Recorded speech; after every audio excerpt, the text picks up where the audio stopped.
A 16-year-old straight-A student had 2 jobs and dreamed of college.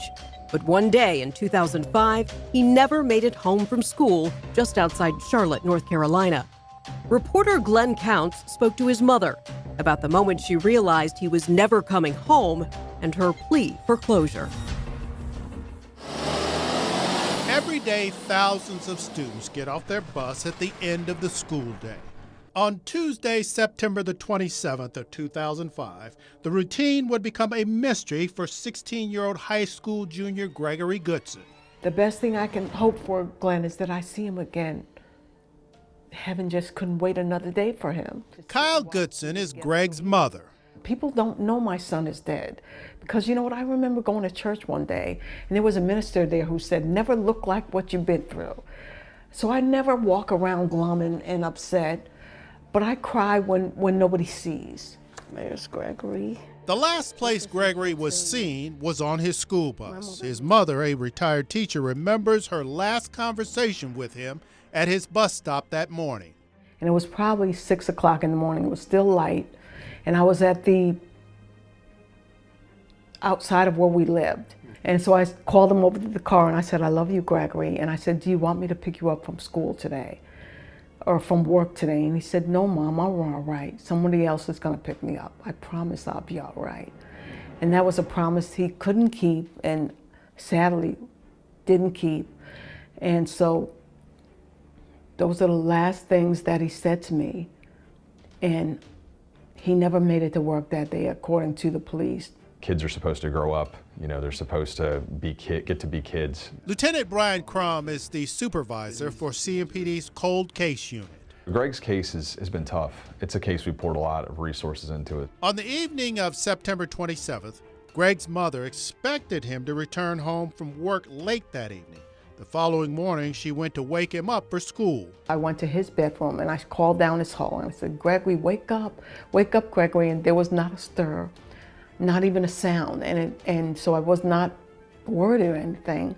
But then after I did that a few times and he didn't say anything, usually they say something toward, but he didn't, nothing, not a stir. So I walked down to his bedroom and opened the door and his bed was just not slept in. Miss Goodson called her parents and asked if Greg was there. When they told her no, she called the police. My maternal instincts made me think, oh my God, my son is not like this. He wouldn't stay out like this. So my instincts told me that something was just not right. I was nervous, praying on my knees, praying every day and night, praying, just asking God to bring him home, hoping that it was something not like I thought it was. I thought it was awful, that he was not killed, but hurt somewhere, and that I had no way to get in touch with him. Officers searched for Gregory for several days, but got a break thanks to some four-wheelers. They're out riding four-wheelers on the utility right away. 485 is actually still being built at that point, so there's a lot of good places to take your four-wheeler out. And they end up coming upon the body of a teenager. So I was at my parents' house maybe a week later, it might have been a Saturday. And I was out in the backyard and my mother's living room was where there's a door attached to the living room to go outside. And so my sister Kelly came outside, opened that door up and said, hey, Kyle, Mommy, Kyle, the detectives are here. So we went back in and the look on their faces told me that it was just grim. And I knew then that Gregory was gone. And then they told us that the DNA sample matched him, and it was awful. And so I just said, okay, let's plan a funeral. That was the only thing I could say. I was just in shock. Well, Goodson's body was found in this wooded area off Simpson Road. A few days after that, police found his backpack. A few months after that, they found his shoes. Afterwards, the trail turned cold and has remained that way for 18 years. You find a lead and it seems really promising, and everybody gets excited. You can kind of feel a buzz in the room. We're like, okay, this is the break that's going to break this case. And sometimes it is, and it's really disappointing when it's not. And there's been some of those ups and downs over the years with Greg's case. Gregory was shot to death. When I think about a bullet, it's probably so much heat, how much he was in pain. as a mother, you think about those things. Police hope that someone will come forward and bring justice to Greg's family.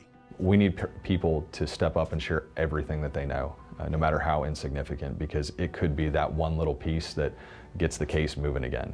And that's Gregory. Kyle Goodson wonders about the man her son would have become. She said he was an excellent student, worked 2 fast food jobs, and wanted to attend Georgetown and study computer science. My only child, my universe was just gone. It was horrible. It was just the worst thing in the world for any mother.